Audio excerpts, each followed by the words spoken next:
Hello and welcome back to Perspectives. On today's show, the world is holding its breath over Pakistan's next move after being attacked by India. But fake news abounds as the conflict gets reported on from across the world. Social media predictably provides a platform for the worst offenders. We try to pick the truth from the fiction, and we have the latest news, and we discuss how the concept of khalistan could yet emerge if the conflict rages further. Meanwhile, Amnesty International condemns India over its treatment of Sikhs in its latest report once again. And World Sikh Organisation in Canada sends a clear message of appreciation for Jagmeet Singh for his dedication to Canada and Sikhs in general. All this and more on today's show. But joining me as always for Perspectives is our very own correspondent in Canada, James Cousineau. Good morning, James. Good morning, Angus, and good morning to our viewers out there. Don't try to adjust the color of your computer screen. My face really is this red today. I've been out for 15-hour days on a new TV series, working on location, and just cooking in the sun. And believe it or not, this red face right now actually has TV makeup on it to reduce the redness on your screen so you can imagine what it really looks like. But with that said, make sure you leave your comments below, but I don't want to see about the red face again. Back to you, Angus. And I retain my typical English pale tan as always, and proudly so. But James and I together will be bringing you our perspectives on the daily news affecting the Sikh community across the world. And as usual, we'll be taking a look at loads of your great comments at the end of the show. So thank you for those. Do stay tuned for that. Right, James, lots to get through as always today. What are you going to start us off with this morning? Well, Amnesty International has once again come out with their annual report on the various countries and the concerns that they have, whether it be human rights issues or other points of interest that should be a concern to their 10 million members. And of course, India made the list once again. Surprise, surprise, I know. But what they have looked at is many different topics, and we're just going to go through a summary of these points that they've brought up in this report. And with that said, we know there's a lot for covering with the current situation between India and Pakistan. So I'll keep my reports brief tonight, but if you are interested in seeing this full section, just send us an email at the show, and I'm always happy to send a copy of the document to you so you can read it in its entirety. Now, they've gone on to talk about, in terms of India in the summary here, that the national financial and investigation agencies were weaponized against civil society, human rights defenders, activists, journalists, and critics, further shrinking their civic space. Authorities continued to unlawfully demolish properties belonging to religious minorities as a means of meting out extrajudicial punishment. This we have reported on throughout the year, so it's not a surprise to see it in writing, but definitely it's a good thing to see it in such a prominent organization's annual report. Because this, as I said, goes out to over 10 million of their members within Amnesty International. But it also goes out to international governments, international aid organizations, international human rights commissions, and so forth. So it has the ability to bring with it huge impact in shaping geopolitical concerns and the geopolitical landscape when it comes to putting more pressure on these nations to live up to what we would expect them to be, especially for India, claiming to be such a democratic society and one that honors its people. So again, this is why it is so important. Now, they've also gone on to emphasize that India's colonial area criminal procedure and penal laws were repealed to bring in new laws that continued to carry problematic provisions, such as sedition. And again, something we cover all the time. It also looks at the travel restrictions that were imposed on academics, journalists, and human rights defenders by suspending their work visas, denying them entry into the country, and of course, canceling their overseas citizen of India status. The Election Commission conducted state legislative assembly elections after 10 years in Jammu and Kashmir. Manipur continued to reel under ethnic violence. So again, it really brings home that's part of the concerns that are actually directly having an impact right now on the crisis between India and Pakistan as well. Now, as I said, they go on to highlight different parts of it, but I'm just going to touch on a few of them in the interest of time. Freedom of expression and association. Of course, this is another big one that is year after year been a concern. And of course, when we see the crisis going on now between India and Pakistan, as well as the desire of Western nations to build up their trade alliances with India, as well as security alliances, this again will probably be overlooked when it comes to using the opportunity in the trade negotiations and that trade that India wants. They'll overlook this part of the concerns, and that is human rights, the freedom of expression and association once again, leaving especially the minorities in India to fend for themselves, to not only and try to defend against other minority groups or these terrorist organizations that are coming in from both sides of the border, but again, leaving them out to dry and not protecting the human rights that should be afforded to every single citizen in the country of India. Now, it goes on to actually highlight how much of an emphasis there should be on Modi directly in the BJP government, not only in light of their human rights abuses, but also their changes in different legislation, different laws, different application of laws, and the national security services and their acts that again suppress the rights of minorities, suppress the rights of dissent, and suppress the vocalization or the freedom of even their own opposition parties in government. So it really does highlight quite a bit within the report for India, and again, that hopefully will have some type of influence, but I'm not going to hold my breath with the geopolitical situation around the globe right now. They also go on to highlight the human rights defenders and essentially the rights that have been taken away or suspended, so taken away permanently, suspended temporarily, or just basically stripped altogether with absolutely no changes to the law, but through other means such as imprisoning and confining journalists and others who are trying to defend the rights of the minorities that are being impacted by the extrajudicial killings, the ongoing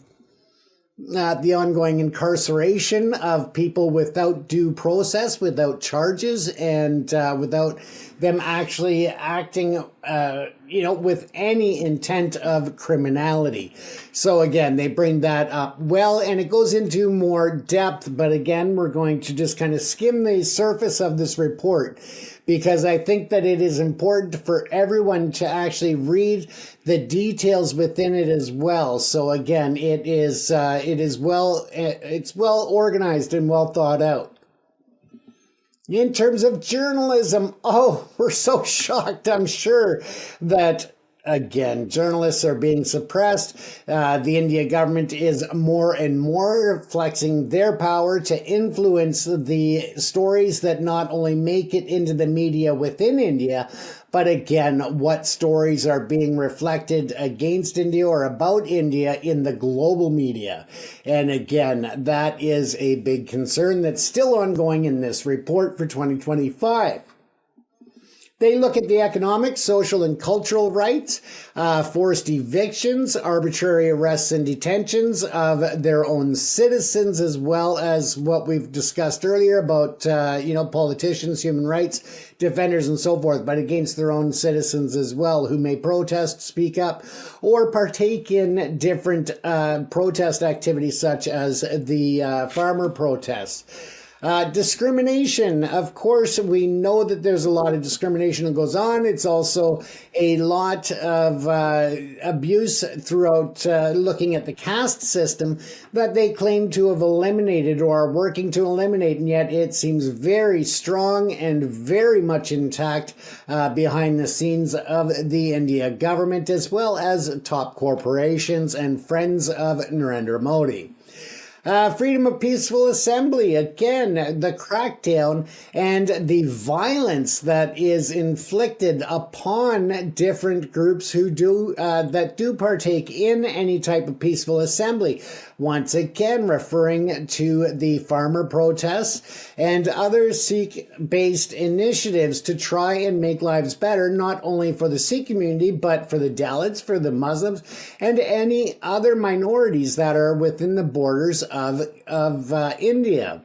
We look at the discrimination, the direct influence or issues that are impacting Jammu and Kashmir, and the changes that were made to their certain provisions that allowed them some autonomy and sovereignty to a point, or at least the special provisions and those being eliminated. Of course, they also touch on women's and girls' rights, something that Angus, you and I talk about quite a bit in terms of the levels of violence against women within India, the rates of rape and other sexual exploitation and abuse, as well as human trafficking. So that is once again front and center on this report, with a large section of it dedicated to that. The right to a healthy environment, looking at clean water, looking at the pollutants and toxins that are being spewed not only into the air, but into the soil. And of course, the importance of the Punjabi region being the breadbasket of India. All of those toxins or the pollutants that are being dispersed into the soil are having a direct impact on the farmers and the safety for consumption of the agricultural products that are produced there. They also go on to directly name and address the issues in Manipur. And this, again, as I said, should be something that you take a moment to read. You can get it at the Amnesty International site, or just send us an email and we'll just send you the pages that are directly related to India. And again, it is hundreds of pages, this full report. So I've pulled out just the sections that deal with India, Angus, and this way it makes it easier for our readers to actually take a peek at that and see what Amnesty International is talking about. And with that said, Angus, of course, there are many other organizations that are out there, including Human Rights Watch, that look more at the human rights abuses of individuals and citizens and don't go as wide as Amnesty International in terms of the environmental and other issues. Yes, I think, well, to summarise this up, is anybody surprised, really? I mean, it's same old, same old. It just reiterates what has been reported by themselves, really, for year after year, and certainly since 2014 when the BJP took over. And so there's almost nothing new in here, other than it is the same old persecution going on. I think you can summarise what they're saying is basically the minorities in India have been persecuted, and India are taking all actions they can to bury that news, to make sure that persecution does not reach the light of day. It comes down to organisations like Amnesty International and Human Rights Watch, etc., to actually highlight what is going on, and indeed they certainly are digging beneath those dark surfaces to see what actually is going on in India, and that India is really too ashamed to report on. Certainly its mainstream media is not able to report on because it is too controlled by the state itself. So now the big question is, does it matter? And what Amnesty International says, yes, it does to some degree, but will anybody take any notice? Now, people like us in the, let's say, the peripheries around the mainstream media, yes, we of course take notice because it matters, and truths like this need to be brought to the world's attention. But do governments listen? Do Western governments listen? Yes, they probably do. But they've got bigger things on their plate. They've got bigger priorities like trade deals, etc., to think about. In other words, when reports come out like this, they're a slight embarrassment, they're a slight, they're a bit of a thorn in the side, they're a nuisance, they're an uncomfortable truth that quite often just gets brushed aside in more important discussions, in their opinions, like trade, commerce, etc., global geopolitics, military issues, etc. So unfortunately, things like this do tend to be pushed aside, saying, yeah, we know about it, but there are bigger things to think about, and that is always the problem. But that is not to say that these things are not very, very important and significant. Of course they are. They are massively important in terms of getting the truth out. They are massively important propaganda tools to try and persuade and influence governments and decision makers who make policies on international policy. So yes, things like this do matter. They don't carry the weight actually they should do, that actually probably 95% of the world's population do think they should. It's that small, it's that tiny percent, it's that 1 in 10, as I often say. Do they really care? No, they probably don't. They're thinking about bigger things. But however, the more that these things happen, the more that these have influence, the more people that these things persuade, again, it comes back down to this grassroots lobbying. If the grassroots see reports like this, then the more that grassroots people are influenced, it is their overall combined opinion, their combined voices in unison that push upwards to the political ladder that in turn starts to change policy. So it does matter. It just takes time. It's a slow drip, drip, drip. The more often that these things come out, over time, they do eventually have an impact. And finally, when it comes down to those big decisions, those policy decisions, when governments make decisions, if they are on a fine point of balance about which way they should go, then it is quite often things like this that can tip that balance. They can just bring in this into a negotiation. Think Trump-Modi negotiations, for example. They can say, if they reach an impasse, then a certain government, a Western government, would say, but I've got this report from Amnesty International.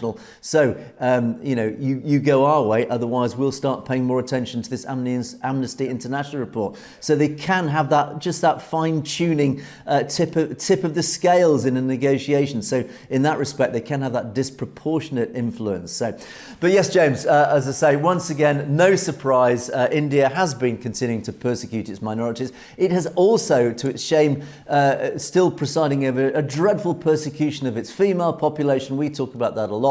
That is absolutely to its shame, and if it wants to claim itself as a developed nation, that is something it is going to have to address really a little bit more significantly. But James, yep, there we go, no surprise. Absolutely, Angus. And something of interest there as well, or importance to point out, is that India's membership of the UN Human Rights Council came to an end after 2 consecutive 3-year terms. And that between 2019 and 2024, the country received a total of 83 communications from various UN experts and responded only to 20 of those. And it had accepted only 1 visit since 2019 and had 19 pending, including from the UN Special Rapporteur on Torture dating back to 1999. So they had the membership in the UN Human Rights Council, but they failed to actually to take part in any activity that called them out on these complaints, on the concerns, and to address human rights abuses. So again, just of note to look at as well. Now, we know that they are really involved in what's going on with Pakistan right now, so we don't expect a lot of change over the coming months or even probably years. But again, it's so important for reports like this to come out and to get the truth to the world, because a lot of people just take for granted that India is coming along with human rights because of their increased presence in the international media and on the global political stage. So again, it just really reiterates how much change is still needed there. With that said, though, let's take a look at where there is change happening. Jagmeet Singh, of course, lost his seat in the recent elections here in Canada and stepped down as the leader of the NDP party. But the World Sikh Organization didn't let it go unnoted and without comment. And they actually came out with a very nice letter, and it was published in various news agencies. with this release that they put out. And it goes on just basically to thank Jagmeet Singh for his historical service as the leader of the NDP. And this was from the World Sikh Organization of Canada. And they acknowledged his contributions to Canadian public life. But what really I enjoyed about it was that the president of the World Sikh Organization, Danish Singh, said Jagmeet Singh made history as the first Sikh proudly wearing the Articles of Faith to lead a federal political party in Canada.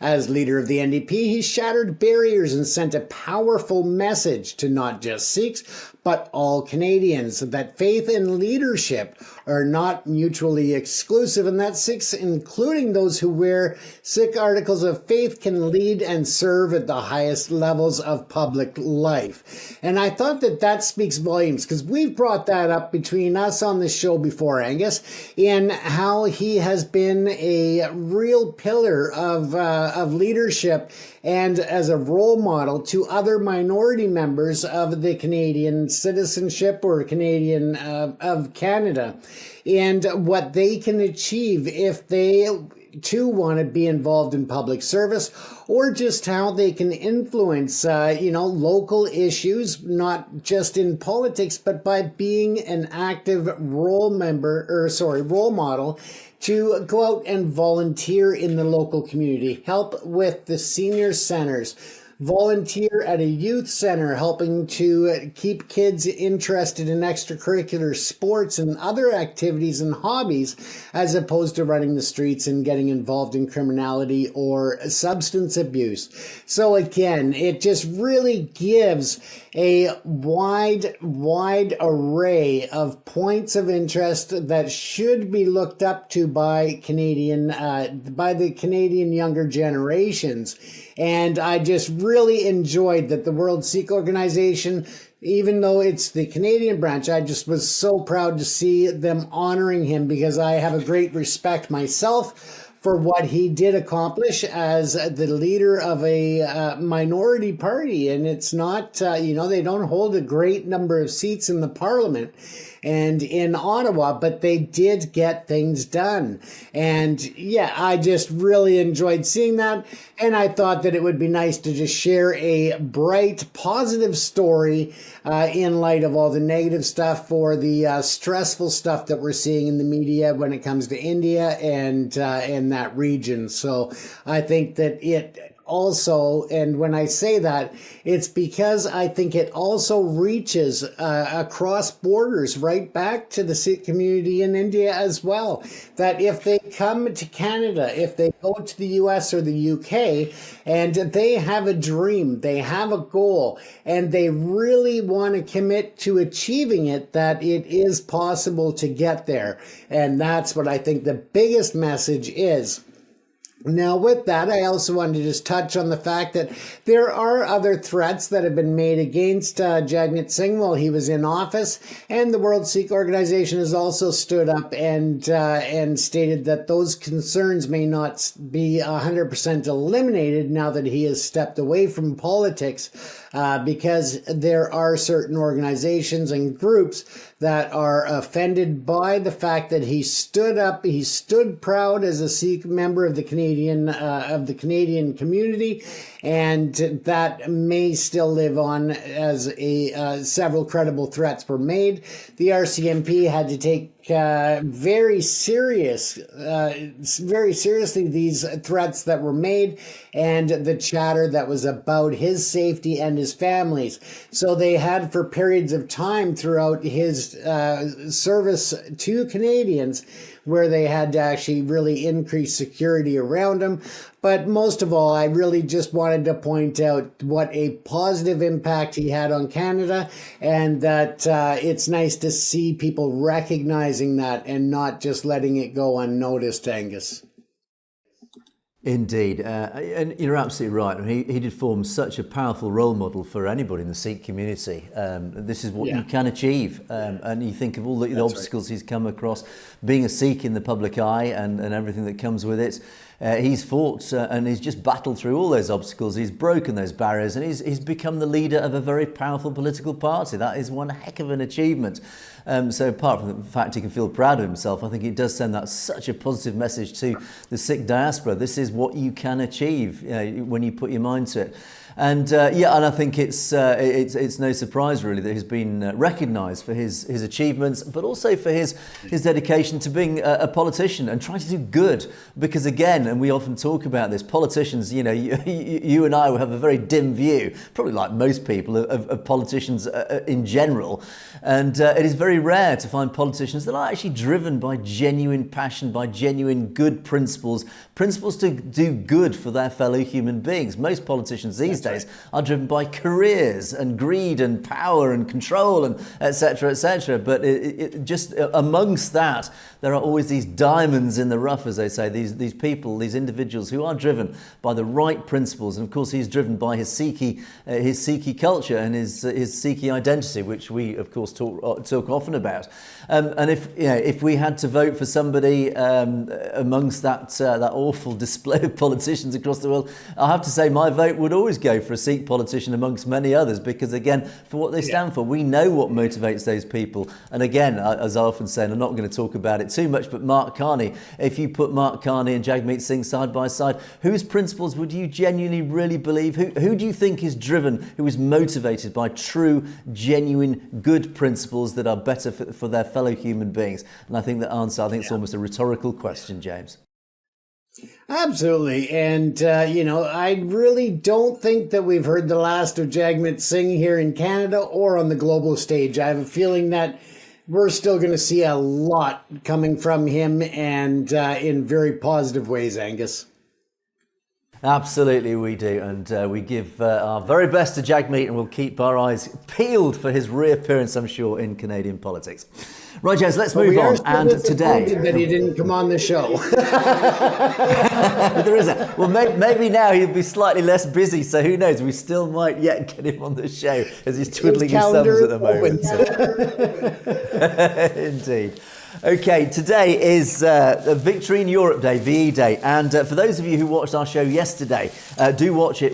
I gave a good detailed rundown of the Sikhs in the Second World War and the massive contribution that they made. Of course, they fought huge battles, particularly in Kohima and Imphal in northeast India. They basically saved India once again from the Japanese scourge. And in that show, I did talk about my own grandfather, and I'm very proud to show to our audience, these are the medals of my grandfather. And here are the two Burma stars. These are Burma stars. My grandfather fought in the same area as part of the Royal Artillery for the British Army. He's a British officer fighting in northeast India and Burma with the Sikhs. So again, I say I've got that personal connection. I'm very proud to show off my grandfather's Burma Star medals alongside his other medals. So there you go. Right, James. Let's now get. Sorry, go on.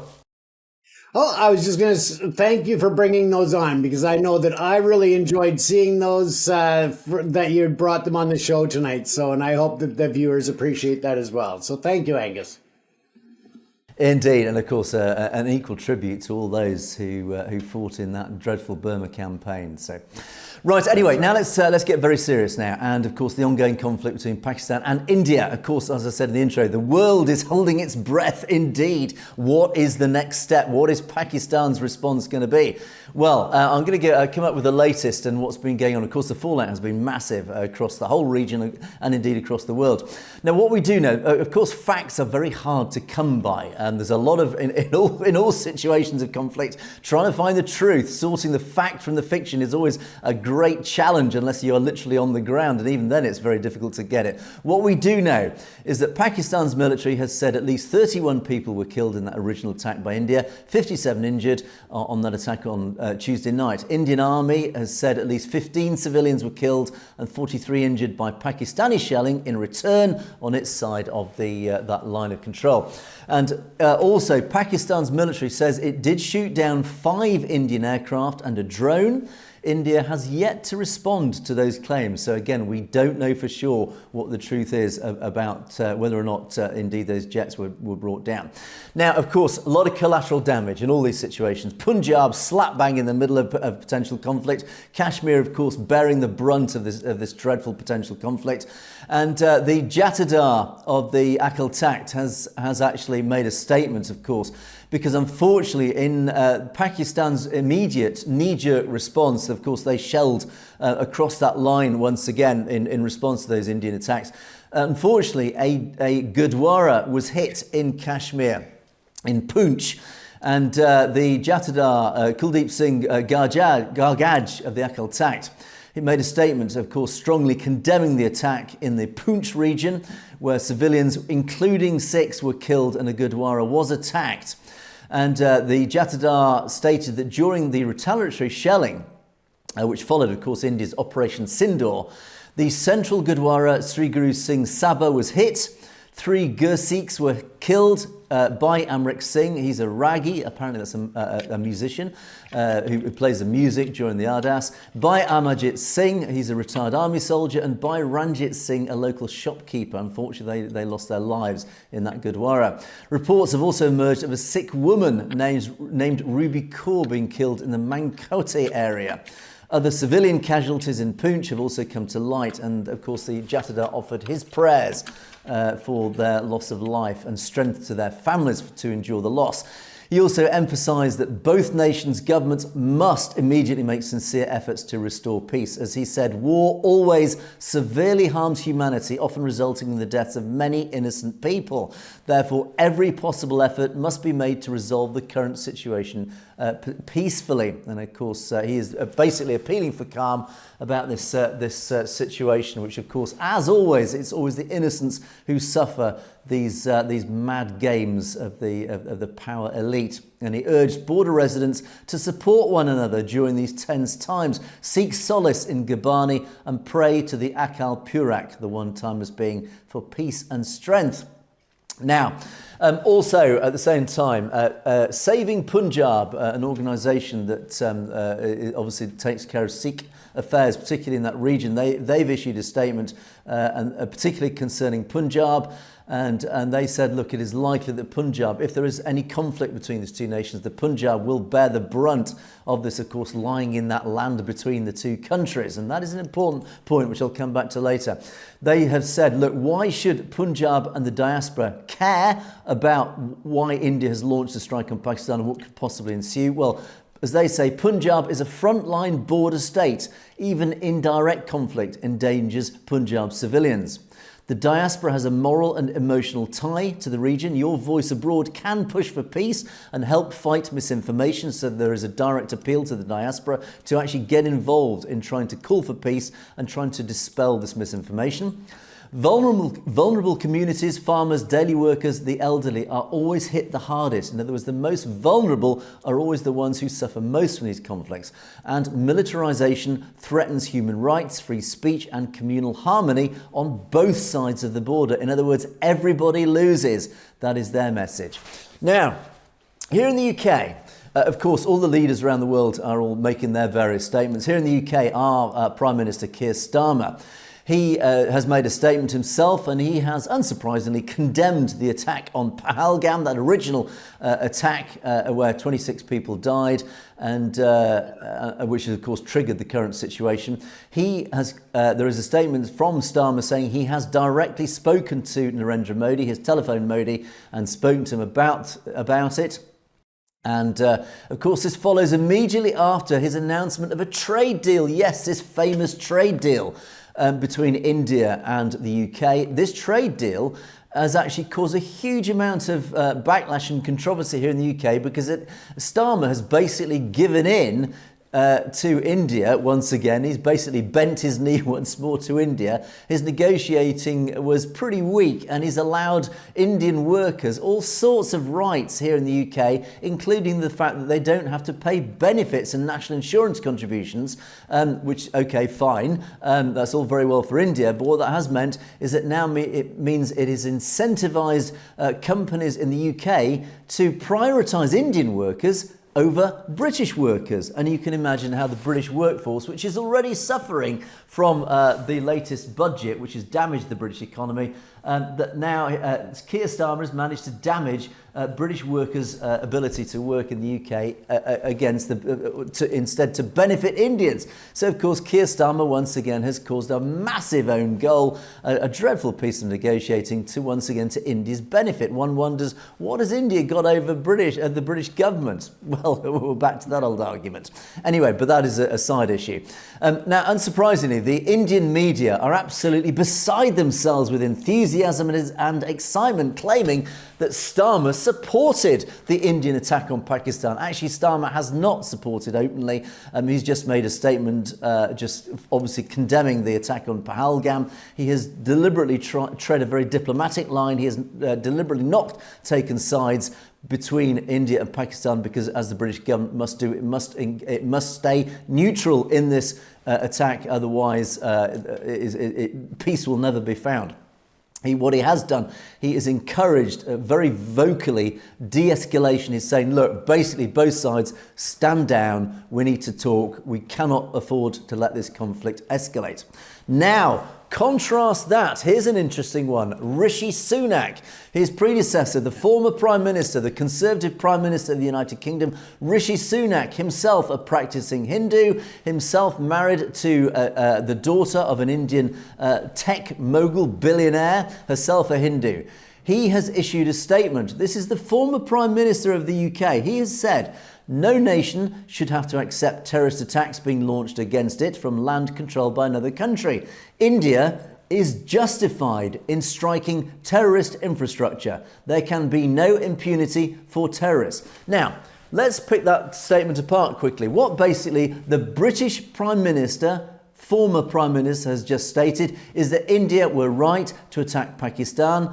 India had every right to do this. Pakistan were in the wrong. Pakistan are a nation promoting terror. So Rishi Sunak has very clearly pinned his flag on the mast of India. In other words, Rishi Sunak, again, I keep saying this, a former Prime Minister of the UK, has said that he has taken sides with India. Now, that explains a lot. That explains why the Conservative government, when he was in power, and he denied everything, when he was in power, he was no supporter of the British Sikh community. He was a supporter of India Hindus. There was accusations of his ties to the RSS, to Hindutva. There were accusations that he was favouring the Hindu population. There were accusations that he was deliberately not protecting his British Sikh population. Well, there is evidence, if ever it was writ large, that his loyalties will always lie to the Hindus, the Hindu population, and Hindu India. So that dispels any doubt about where Rishi Sunak's loyalties lie. So let's go back to a more global perspective on this. Now, during a Sky News interview here in the UK the other day after the attack, Pakistan's Information Minister Atullah Tarar referenced India's violent targeting of the Sikh diaspora in Canada, USA and Australia when discussing the topic of terrorism. Now, this is in response, obviously, to the attacks, but this is in response also to India claiming that Pakistan is a nation that both harbours terrorists and promotes terrorism overseas. And let me play you briefly what he says. The sound's not great on this, but this is what he said.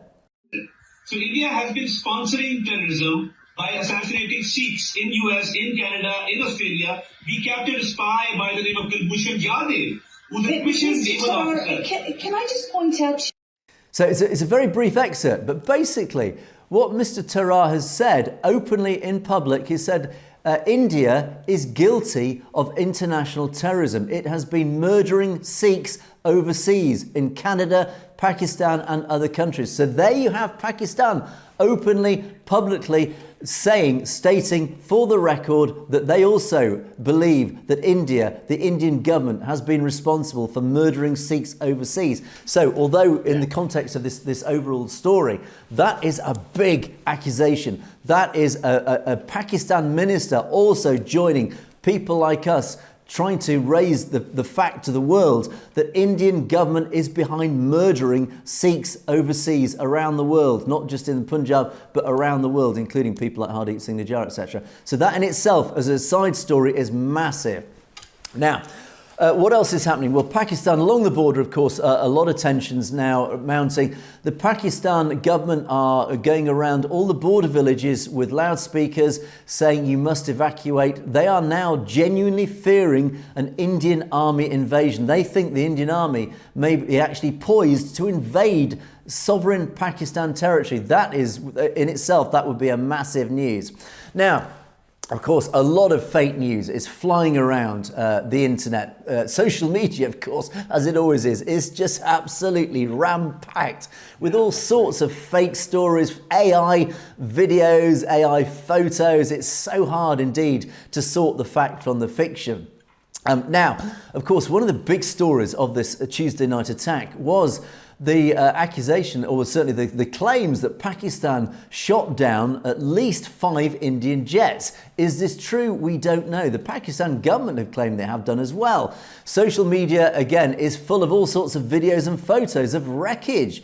Now, we do know in the past that, how often have we seen fake photos or photos from years back of, for example, jets shot down, claiming this is the latest jet that's just been shot down. Very hard to verify, and in many cases they are often proved to be fake or just old photos from different conflicts. But we do know that China did arm the Pakistan Air Force with PL-15 jets, very, very advanced, very powerful, very effective pieces of military hardware. And it is very possible that with the right pilots and the trained pilots, PL-15s do have the ability to shoot down these French-made Rafale jets of India. So again, it is not inconceivable that is absolutely true, that the Pakistan Air Force did indeed shoot down jets. But again, lots of counter stories flying around the internet. Even one spokesperson has claimed no Indian jets were shot down. The Pakistan Air Force actually shot down its own JF-17 and 2 F-16 jets mistakenly. So I mean, who knows? Time will tell. Certainly the BBC, and I would say all the mainstream media outlets with certainly people on the ground do still support the story that at least 5 jets have been shot down. So no doubt time will tell what the truth is there. Now, Sikhs for Justice. This is an interesting angle on what's going on also. What is going on the ground? Well, Gurpreet Singh Pannoon, as always, in situations like this, he has taken to social media and he's made his own message. It's in Punjabi, unfortunately, so we can't translate it. But what we can certainly glean from all the reports about what he is saying. Interestingly, he said, 20 million Sikhs stand with Pakistan like a brick wall. In other words, he said to India, look, you try and invade Pakistan, there's 20 million Sikhs who will stand up and say, no, you're not passing through Punjab. We will not let you send the Indian army through the Punjab territory to attack Pakistan. We will not let that happen. That in itself is quite a significant statement. He said, oppression of Sikhs in India is evidence. Therefore, 20 million Sikhs will stand with Pakistan. So he is actually saying it's a bit of I think it's maybe a bit presumptuous on his part to say that every Sikh in the Punjab will stand with Pakistan against India. I dare say that is maybe a little bit optimistic, but certainly many Sikhs would certainly do that. And he has said that certainly Sikhs for Justice and the Sikh community will hold Modi and Amit Shah accountable under international law for what has happened. And he also then reiterated his statement that the original attack in Pahalgam was indeed a false flag. Now, another interesting thing that he did say, he has actually broadcast a telephone call with an anonymous serving Indian soldier who has said that revolt is brewing in the Indian army. And to curb that revolt, Indian commanders have confiscated phones and ordered soldiers to stop communication. What I understand, and again, it's very hard because I don't speak Punjabi, what I can understand from what I can research is that apparently Sikh soldiers within the Indian army are indeed listening to this cry to say, no, do not as Sikhs stand up on behalf of the Indian army to attack Pakistan. You must not support the Indian army and this jingoistic campaign to attack Pakistan. You must, as Sikhs, actually stand up against the Indian government and say, no, we will not fight on your behalf to attack Pakistan. Is indeed this telephone call that he's broadcast, is this true? Is this genuine, reflective? Is this a true conversation and reflective of what Sikhs in the Indian army are saying? And indeed, maybe many others in the Indian army are saying that they will not take up arms on behalf of the Indian government to invade and attack Pakistan. An interesting development. Who knows about what is true about that? But overall, of course, this conflict, and let's take a bigger take on what's going on. Indian authorities do claim that it was obviously perpetrated by Pakistan, and particularly the terror group Lashkar-e-Taiba, LET, or the Army of the Righteous, and they are a Salafi Islamist outfit, also responsible for the attack 17 years ago in Mumbai. Now, LET is widely suspected of having links with Pakistan's ISI, and hence why they believe that Pakistan itself is essentially the sponsor of this attack. And they reckon, Indian commentators reckon that Delhi, this enabled Delhi to justify this military operation across the line of control and into Pakistan territory. Now, several commentators point out that India's decision to name its military operation after the red pigment used by Hindu women to indicate marital status, that red dot, would resonate with Prime Minister Modi's Hindu base, his electorate. And it, of course, plays on the tensions between Hindus and Muslims. Of course, Operation Sindoor, relates to that red pigment used by Hindu women. So deliberately, again, you can see this political aspect to this attack, and again, bringing in this Hindu nationalism. So again, it speaks volumes about what is in Modi's motivation behind this.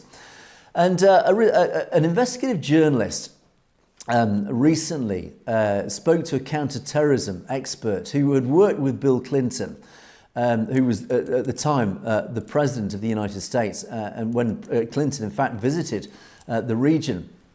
Clinton, it was actually just after India and Pakistan had really approached the abyss when they clashed during the two-month Kargil War in 1999, and Clinton really appeared to try and again bring back these two nations back from the brink. And Clinton himself said to this counterterrorism expert, he believed, above all others, that he thought that the Pakistan-India situation is, amongst all others, the closest that could bring global nuclear war. And this is why this conflict, this is why the West are really concerned about this. Because of all the nuclear-armed nations around the world, and of course I think there are 7 or 8 or something, including even North Korea, they believe India and Pakistan, these two nations, are the ones that could kick off a global nuclear war. This is why it is so serious, this situation. And again, it comes down to these little flashpoints like Kashmir. And they believe that if this conflict is not correctly managed, and this is where it starts getting really important for the Sikh community, if this conflict isn't managed correctly and it is brought back from the brink, it is the whole world who ultimately will pay the price. Now, let's take a look at the overall situation in terms from a military aspect. India, of course, is one of the world's largest economies, and it fills over, 1.4 billion people, but it has over 1.2 million active soldiers and an additional 250,000 personnel in its Navy and Air Force. Now, technically, it outnumbers Pakistan's forces, which total fewer than 700,000. Yet, defence experts say that Pakistan's military capabilities still remain in the same order of magnitude as India's, thanks primarily to its formidable arsenal of short and medium-range missiles, and the fact that, unlike India, it doesn't need to divert its military resources to monitoring India. Pakistan has a very good relationship with China. Pakistan has this great relationship with China. India doesn't. So, of course, a lot of India's forces are diverted to that border with China because they are concerned about Chinese incursion, particularly up in northeast India, in that region, and likewise in Ladakh in northwest India.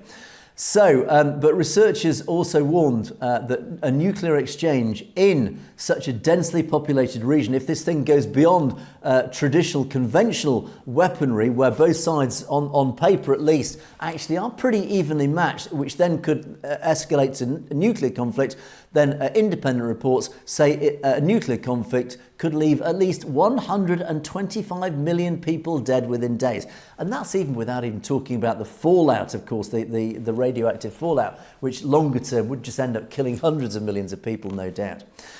Now, in terms of quotes coming out at the moment, overnight, little actual practical things have happened overnight. The newspapers, the world media are just full of lots of doomsday stories because they're rushing around looking for what's actually happened. Nothing has actually happened overnight other than lots of people making lots of big, belligerent, rhetorical statements on both sides, particularly Pakistan. For example, Defence Minister Khawaja Mohammad Asif accused Modi of launching the strikes to what he said to shore up his domestic popularity, a take that, interestingly, several Indian analysts agree on as well. So even on India's side, they're saying, look, this whole thing has been blown up by Modi to shore up his domestic popularity. We often know that when a leader's in trouble, they always try to drum up conflict, they drum up a war to boost their popularity. There's nothing like a good war to boost your popularity as an unpopular leader. Pakistani diplomat and former Minister for Foreign Affairs Hina Kar said Operation Sindoor shows that India feels it has impunity to do what it will without any consideration to international law. There we go again, James. Flying in the face of international law, that is India to a T. And two governments, each beset by domestic crises, faltering legitimacy and swelling public anger, have reached for the oldest trick in the authoritarian handbook: start a fire on the border to drown out the blaze at home. Those are the words written by a Pakistani geopolitical analyst and professor. So, as I've just said, let's start a fire on the border. It always diverts attention away from other problems.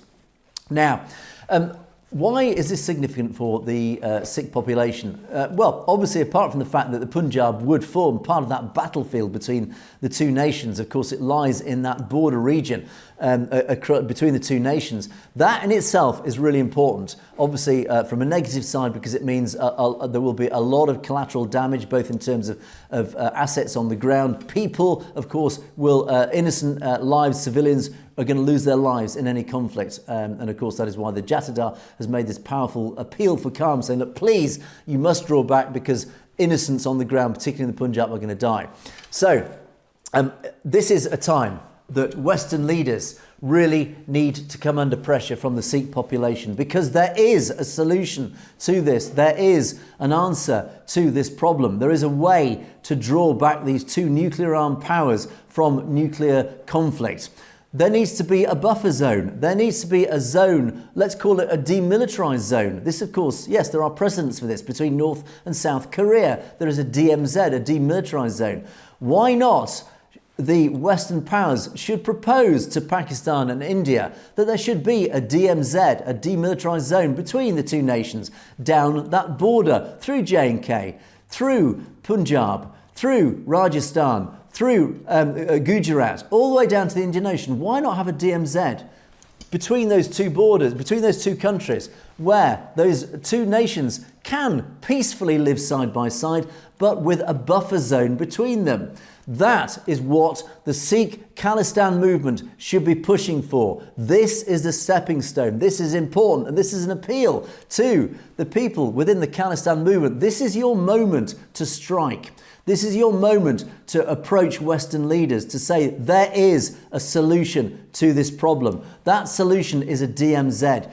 Propose to both India and Pakistan a DMZ. Use all your power and influence, your geopolitical power. China should join in this call for a DMZ. China, the US, Europe, the UK, the Southern Hemisphere nations, you should all join together and impose upon Pakistan and India. And it's up to you, Sikh population and Khalistan movement, to propose this as a solution, to get these powers to say to India and Pakistan, right, the pair of you, stop it. Stop this nonsense, draw back. We are imposing a DMZ between the two nations, down that border between the two of you.